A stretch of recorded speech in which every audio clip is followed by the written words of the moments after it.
السلام علیکم ورحمۃ اللہ وبرکاتہ۔ آج کا یہ بیان بہت ہی اہم، نازک مگر اہم سوال پر ہے۔ جب ہم گناہ کرتے ہیں تو اس کی سزا کس کو ملتی ہے؟ جسم کو یا روح کو؟ کیا گناہ کا اثر صرف دنیا میں جسم پر ہوتا ہے یا اس کی آگ سب سے پہلے روح کو جلانے لگتی ہے؟ یہ سوال صرف علم کا نہیں بلکہ ایمان کی گہرائی کا سوال ہے، کیونکہ جو بندہ یہ سمجھ جائے کہ گناہ کا زخم جسم سے نہیں بلکہ روح سے لگتا ہے، وہ گناہ کے قریب بھی نہیں جاتا۔ قرآن میں اللہ تعالیٰ فرماتا ہے، زُیِّنَ لِلنَّاسِ حُبُّ الشہوات، یعنی انسان کے لیے گناہوں کی خواہشات کو خوشنما بنا دیا گیا ہے۔ گناہ بظاہر میٹھا لگتا ہے مگر حقیقت میں وہ روح کے لیے زہر ہے۔ جس طرح ایک سانپ میٹھا زہر رکھتا ہے، پیتے ہی جسم مر جاتا ہے، اسی طرح گناہ روح کو آہستہ آہستہ مردہ کر دیتا ہے۔ انسان دو چیزوں کا مجموعہ ہے، ایک روح جو حقیقت انسان ہے، دوسرا جسم جو روح کا لباس ہے۔ جب انسان گناہ کرتا ہے تو سب سے پہلے روح متاثر ہوتی ہے، کیونکہ روح کے اندر وہ نور ہے جو اللہ کے ذکر سے زندہ رہتا ہے، اور گناہ اس روح کو بجھا دیتا ہے۔ امام ابن القیم رحمۃ اللہ علیہ فرماتے ہیں، گناہ دل کو اندھا کر دیتا ہے، اور جب دل اندھا ہو جائے تو جسم صرف مردہ خول بن جاتا ہے۔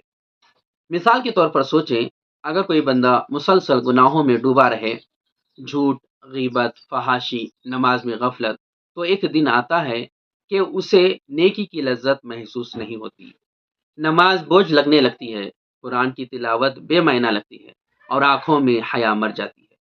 یہی وہ لمحہ ہے جب جسم تو زندہ ہے لیکن روح سخت زخمی ہو چکی ہوتی ہے۔ یہی ہے روحانی سزا جو دنیا میں شروع ہو جاتی ہے۔ علماء کرام فرماتے ہیں کہ گناہ کا سب سے پہلا اثر یہ ہوتا ہے کہ انسان کے دل سے نور ایمان کم ہونے لگتا ہے۔ حضرت حسن بصری رحمۃ اللہ علیہ فرماتے ہیں، گناہ کے بعد دل پر ایک کالا دھبا لگ جاتا ہے۔ اگر بندہ توبہ کرے تو وہ دھل جاتا ہے، ورنہ دھبا بڑھتا رہتا ہے یہاں تک کہ دل کالا ہو جاتا ہے۔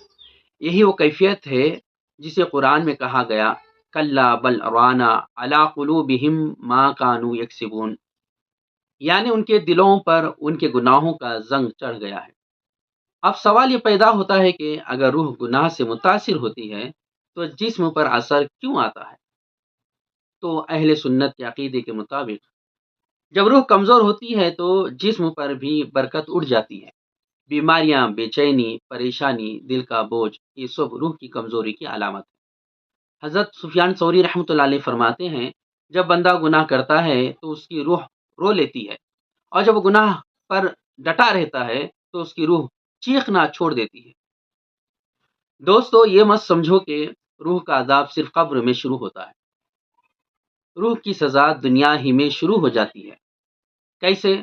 جب ہم گناہ کرتے ہیں اور پھر سکون ختم ہو جاتا ہے، یہی روحانی سزا ہے۔ جب ہمارے چہرے سے نور جاتا ہے، یہی روح کا زوال ہے۔ جب ہمیں نماز میں مزہ نہیں آتا، یہی روح کی قید ہے۔ یہ سب دنیاوی عذاب ہیں جو آخرت کے عذاب کی چمکدار جھلکیاں ہیں۔ دوستو، ہم نے دیکھا کہ گناہ کا پہلا اثر روح پر پڑتا ہے، اور دنیا میں روحانی نقصان کیسے جسم پر ظاہر ہوتا ہے۔ اب ہم ایک اور حقیقت پر نظر ڈالیں گے کہ قبر میں کیا ہوتا ہے۔ قبر ایک حقیقت ہے جہاں روح اور جسم دونوں کو عذاب یا سکون حاصل ہوتا ہے۔ انسان مرنے کے بعد روح اور جسم دونوں کے ساتھ برزخ میں داخل ہوتا ہے۔ روح زندہ رہتی ہے اور جسم صرف مٹی کا لباس ہے۔ قبر میں سب سے پہلے روح عذاب یا سکون محسوس کرتی ہے۔ قرآن میں ارشاد ہے کہ وہ صبح شام آگ کے سامنے پیش کیے جاتے ہیں۔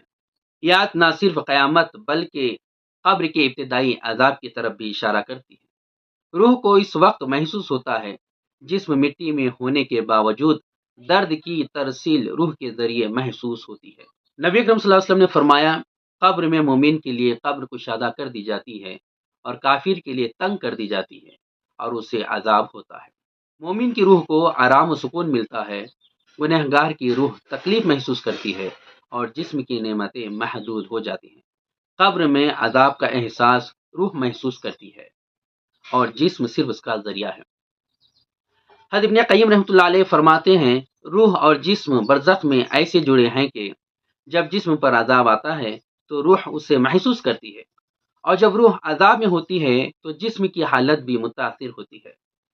اس سے سمجھ لیں کہ قبر کا عذاب صرف جسمانی نہیں بلکہ روحانی اور جسمانی دونوں پہلو سے ہوتا ہے۔ تصور کریں کہ ایک اندھیرا کمرہ ہے جس میں روشنی کے بغیر رہنا مشکل ہے۔ یہی کیفیت گنہگار روح کی قبر میں ہے۔ وہ خود کو تنہا محسوس کرتی ہے، پچھلے اعمال کا حساب لے رہی ہوتی ہے، ہر لمحہ عذاب محسوس ہوتا ہے۔ قبر میں عذاب کا پہلا دروازہ روح پر کھلتا ہے اور جسم اس کے اثرات کو دنیاوی شکل میں محسوس کرتا ہے۔ مومن کی قبر جنت کے باغ کے مانند ہو جاتی ہے، روح راحت محسوس کرتی ہے اور جسم کو بھی سکون ملتا ہے۔ نبی کریم صلی اللہ علیہ وسلم نے فرمایا، جو شخص اللہ کی راہ میں مرے اس کی قبر کشادہ ہو جاتی ہے اور اسے روشنی نصیب ہوتی ہے۔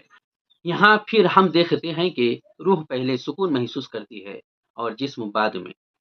تو خلاصہ یہ ہے کہ قبر میں عذاب اور سکون کا پہلا اثر روح پر ہوتا ہے، جسم صرف اس کا ذریعہ ہے۔ مومن کی قبر نورانی اور راحت بھری ہوتی ہے، کافر یا گناہ گار کی قبر تنگ اور عذاب سے بھری ہوتی ہے۔ روح اور جسم دونوں کی حالت قبر میں جڑی ہوتی ہے۔ اب ہم دیکھیں گے کہ قیامت کے دن کیا ہوگا اور روح اور جسم کا ملاپ کیسے ہوگا۔ قیامت کے دن روح دوبارہ جسم میں واپس آئے گی، دونوں اکٹھے اپنی اعمال کا حساب دیں گے۔ جو اعمال درست ہوں گے انہیں رحمت ملے گی، اور جو اعمال برے ہوں گے انہیں عذاب کا سامنا کرنا پڑے گا۔ اللہ تعالیٰ نے فرمایا کہ ہر نفس اس کے اعمال کی قید میں ہے۔ یہ واضح ہے کہ روح اور جسم دونوں کا حساب ہوگا اور سزا یا جزا روح اور جسم دونوں کے لیے متعین ہے۔ نبی کریم صلی اللہ علیہ وسلم نے فرمایا، قیامت کے دن انسان کے جسم اور روح اکٹھے ہوں گے اور اعمال کے وزن سے انہیں سزا یا جزا دی جائے گی۔ روح پہلے اعمال کے اثرات محسوس کرے گی، جسم بعد میں اس کے اثرات کے مطابق سزا یا جزا پائے گا۔ ایک اہم سبق ہے، روح کی حالت زندگی میں بھی اہم ہے کیونکہ آخرت کی شکل اسی کی بنیاد پر بنے گی۔ توبہ روح کی زندگی ہے اور آنسو روح کا عمل ہے۔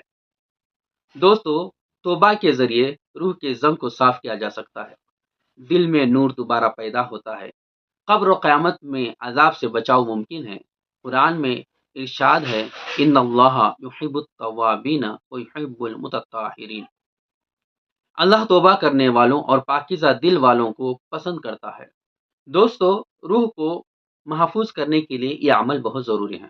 سب سے پہلا ہے ذکر الہی، ہر لمحہ اللہ کی یاد میں رہنا روح کو مضبوط کرتا ہے۔ اور دوسرا ہے نماز اور قرآن کی پابندی، یہ روحانی غذا ہے، بغیر اس کے روح بیمار ہو جاتی ہے۔ اور تیسرا ہے صحبت صالحین، یعنی نیک لوگوں کے ساتھ رہ کر روح کو گناہوں سے دور رکھا جا سکتا ہے۔ اور چوتھا ہے استغفار اور توبہ، یہ روح کے زنگ کو صاف کرتا ہے اور قبر میں سکون دلاتا ہے۔ حضرت ابن قیم رحمۃ اللہ علیہ فرماتے ہیں، قیامت میں روح اور جسم ایک دوسرے کے ساتھ ہوں گے اور اعمال کی بنیاد پر جزا یا سزا دی جائے گی۔ روح کے لیے راحت یا عذاب کا پہلا احساس ہوگا، جسم بعد میں اس کے مطابق عمل کرے گا۔ یہی اہل سنت الجماعت کا عقیدہ ہے، جس سے واضح ہوتا ہے کہ روح کی حالت زندگی میں اہم ہے کیونکہ یہ آخرت کی تقدیر کا فیصلہ کرتی ہے۔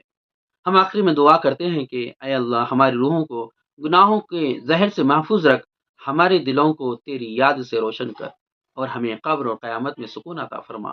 اے رب العالمین، ہمیں اپنے نور سے زندگی دے اور گناہوں سے بچا، آمین یا رب العالمین۔ دوستو، اگر آپ لوگوں کو یہ ویڈیو اچھی لگی ہو تو ضرور سے ضرور لائک کریں اور شیئر کریں اور میرے چینل کو سبسکرائب کریں۔ السلام علیکم ورحمۃ اللہ وبرکاتہ۔